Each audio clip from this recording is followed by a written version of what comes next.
సహోదరుడా, సహోదరి, దయచేసి విను. నీ జీవితంలో, నా జీవితంలో అనేక సమస్యల గుండా మనం వెళ్ళాల్సి వస్తుంది, వెళ్ళబోతాం. కానీ ఒకటి మాత్రం వాస్తవం, నీ మనసు చెప్పేదాన్ని మాత్రం దయచేసి వినద్దు. నా మనసు నాకు ఎన్నిసార్లు చెప్పిందో ఏమని తెలుసా? చచ్చిపోతే బెటర్ అని చెప్పి. 2 months బ్యాక్ కూడా నా మనసు నాకు చెప్పింది, బతికేం సాధిస్తావు, చచ్చిపో. ఈవెన్ 2 months బ్యాక్ ఎంత ఒత్తిడి చేసిందో నా మనస్సు. ఇది ఎంత సేవ చేస్తున్నప్పటికీ, ఎంత పరిచయం ఉన్నప్పటికీ నా మనస్సు, ఏం సాధించావు జీవితంలో, నీలాంటి వాడు ఉంటే ఎంత, చచ్చిపోతే బెటరు, ఎంత ఒత్తిడి చేసిందో నా మనస్సు. నీ సహోదరి, సహోదరులు, సైతాను మనల్ని లోపరుచుకునే ప్రయత్నం చేసి మనలో డిప్రెషన్ని తీసుకొచ్చి, నిరుత్సాహము, నిస్పృహను తీసుకొచ్చి, బ్రతికేమి సాధిస్తావు, చచ్చిపో అని చెప్తూ ఉంటాడు. నీ మనసు చెప్పేదాన్ని దయచేసి వినద్దు. దేవుడు చెప్పేదాన్ని మాత్రమే వినో.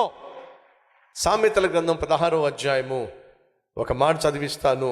25వ వచనము. ఒకని మార్గము వాని దృష్టికి యథార్థముగా కనబడును, అయినను తుదకు అది మరణమునకు చేరును. నీకు అనిపిస్తుంది నువ్వు చేస్తుంది కరెక్ట్ అని, నీకు అనిపిస్తుంది నీ ఆలోచన కరెక్ట్ అని, నీకు అనిపిస్తుంది ఇదే సరైన మార్గం అని నీకు అనిపిస్తుంది. కానీ అది ఎంతవరకు దేవుని మార్గము? ఒకనికి యథార్థముగా కనిపించు మార్గము కలదు, కానీ అది తుదకు ఎక్కడ తీసుకెళ్దట? మరణానికి తీసుకెళ్తుంది.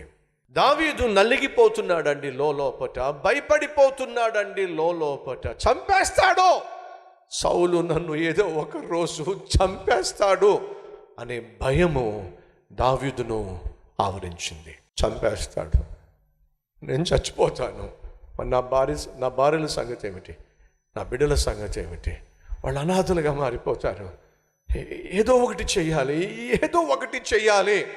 మీరు జాగ్రత్తగా గమనిస్తే 1 సమూయేలు 23వ అధ్యాయము 17వ వచనంలో యోనాతాను అంటున్నాడు, నువ్వు రాజు అవుతావు. ఏమిటి? నీవు ఇశ్రాయేలీయులకు రాజు అవుతావు. యోనాతాను అన్నాడు, నువ్వు రాజు అవుతావు. 24వ అధ్యాయము 20వ వచనము ఎవరున్నారో తెలుసా? సౌలు అంటున్నాడు, నిశ్చయముగా నీవు రాజువు అవుతావు, ఇశ్రాయేలీయుల రాజ్యము నీకు స్థిరపరచబడుతుందని నాకు తెలుసు. సౌలు అన్నాడండి. ఎవరితో? దావీదుతో. అబీగయలు 25వ అధ్యాయం 30-31వ వచనంలో అబీగయలు అంటుంది, నిశ్చయముగా ఈ రాజ్యము నీ చేతికి అప్పగించబడుతుంది. యోనాతాను అన్నాడు, నువ్వు రాజు అవుతావు. అబీగయలు అంది, నువ్వు రాజు అవుతావు. తనను చంపాలని ప్రయత్నం చేస్తున్న సౌలు అన్నాడు, నువ్వు రాజు అవుతావు. సమూయేలు అభిషేకించి, ఇశ్రాయేలు రాజ్యమునకు దేవుడు నిన్ను రాజుగా నియమించెను అని చెప్పాడు. సాక్షాత్తు దేవుడే చెప్పాడు నువ్వు రాజు అవుతావు అని. శత్రువైన సౌలు చెప్పాడు నువ్వు రాజు అవుతావు అని. సౌలు కుమారుడైనటువంటి యోనాతాను చెప్పాడు నువ్వు రాజు అవుతావు అని. ఎంతమంది చెప్పినా ఏమిటో దావీదుకు నమ్మకం కుదరలేదండి. చచ్చిపోతాను నేను, చంపేస్తాడు సౌలు నన్ను అని భయపడిపోయాడండి. అప్పుడు తన మనసు తనకు చెప్పింది ఏమిటంటే, 1 సమూయేలు గ్రంథము 27వ అధ్యాయము తన మనసు చెప్పింది ఏమిటంటే, వెళ్ళిపోదాం, ఈ దేశాన్ని విడిచి వెళ్ళిపోదాం. ఏ దేశాన్ని విడిచి, ఏ దేశానికైతే తను రాజు కావలసి ఉందో ఆ దేశాన్ని విడిచి వెళ్ళిపోదాం. సరే దావీదు, ఎక్కడికి వెళ్తావు? ఏదో ఒక దేశానికైతే వెళ్ళిపోతా. సరే, ఎక్కడికి వెళ్తావు? నాకు దగ్గరగా ఒక దేశం కనిపిస్తుంది. ఏ దేశం కనిపిస్తుంది నీకు? ఫిలిష్తీయుల దేశం నాకు కనిపిస్తుంది, అక్కడికి వెళ్ళిపోతా. దావీదు, ఒక్క నిమిషం ఆగు, ఎక్కడికి వెళ్తావు? ఫిలిష్తీయుల దేశానికి వెళ్తా. వెళ్ళి ఏం చేస్తావు? అక్కడ ఏదో ఒకటి చేసుకొని నా కుటుంబాన్ని పోషించుకుంటా. అది శత్రువుల దేశం కదా. ఫిలిష్తీయులు దేవునికి శత్రువులు కదా. ఫిలిష్తీయులు ఇశ్రాయేలీయులకు శత్రువులు కదా. ఫిలిష్తీయులకు సంబంధించినటువంటి గొల్లియాతునే నువ్వు చంపావు కదా. ఎవరిని చెప్పాడు? ఫిలిష్తీయుల అధిపతి అయినటువంటి గొల్లియాతును దావీదు చంపాడు. ఫిలిష్తీయుల చేతిలో నుండి ఇశ్రాయేలీలను దావీదు కాపాడాడు.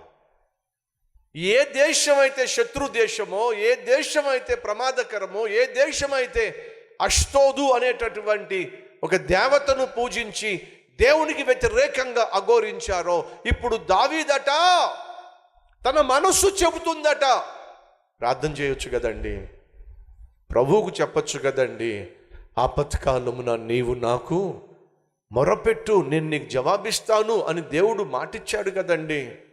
అయ్యా అమ్మా వినో, ఆర్థికంగా కృంగిపోయినప్పుడు, మానసికంగా కృంగిపోయినప్పుడు, శారీరకంగా నువ్వు బలహీనమైపోయినప్పుడు, అవమానాలు అపనిందలు నిన్ను ముంచెత్తినప్పుడు, సైతానుగాడు చేసే సాధారణమైన పని ఏంటో తెలుసా?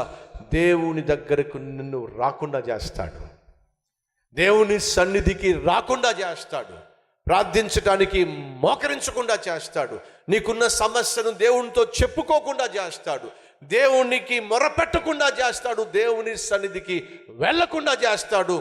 దావీదు జీవితంలో అదే జరిగింది.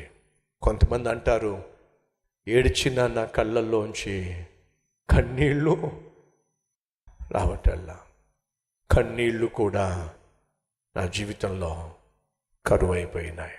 అది దావీదు పరిస్థితి.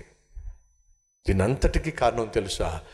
దేవుడేమో దావీదును మహారాజుగా ఏర్పరచుకుంటే, దావీదేమో ఏమో చంపేస్తాడేమో సౌలు నన్ను అని సౌలునే చూశాడు తప్ప దేవుని వాగ్దానాన్ని, దేవుడిచ్చిన మాటను, ప్రమాణాన్ని మర్చిపోయాడు. అయ్యా అమ్మా దయచేసి విను, నిన్ను ప్రాణంగా ప్రేమించిన దేవుడు, నీ తల్లి, నీ తండ్రి, నీ భార్య, నీ భర్త నిన్ను మర్చిపోయినా ఆయన మర్చిపోయేవాడు కానే కాదో.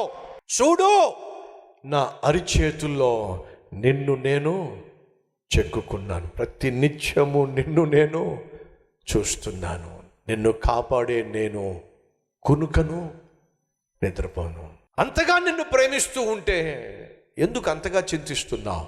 ఎందుకు అంతగా భయపడుతున్నావు? ఎందుకు అంతగా కృంగిపోతున్నావు? డిప్రెషన్కి లోనైపోతున్నావు? నా వైపుకు తిరుగో, నా మీద ఆధారపడో, నా ఎదుట మోకరించో, నీ సమస్య ఏమిటో నాకు చెప్పు. నువ్వు అడిగిన దానికంటే, నువ్వు ఊహించిన దానికంటే అత్యధికమైన జవాబు నేను నీకు ఇవ్వడానికి సిద్ధంగా ఉన్నా.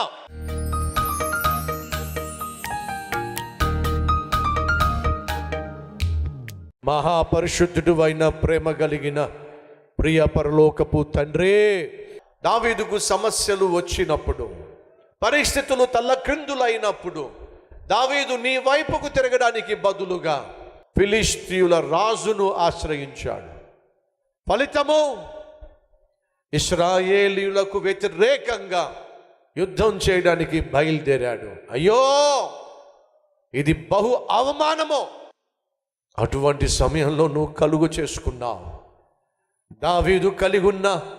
దావీదు తీసుకున్న తప్పుడు నిర్ణయం వల్ల సమస్తము పోగొట్టుకున్నప్పుడు, ఏడ్చి కన్నీరు కార్చి నీ వైపు తిరిగినప్పుడు దావీదును కనికరించావు, దావీదును క్షమించావు.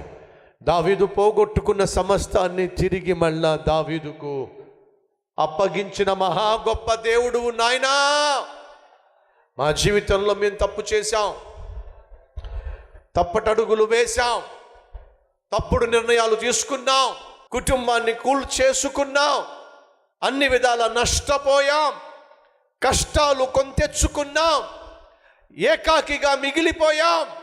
ఇటువంటి దీనహీన స్థితిలో నీ వైపుకు తిరిగి ప్రార్థన చేస్తున్నాం. నాయన కనికరించుమని. పోగొట్టుకున్న వాటికంటే రెట్టింపు ఆశీర్వాదాన్ని ప్రతి ఒక్కరికి దయచేసి మీ నామాన్ని మహిమపరుచుకోమని యేసు నామం పేరట వేడుకుంటున్నాము తండ్రి, ఆమేన్.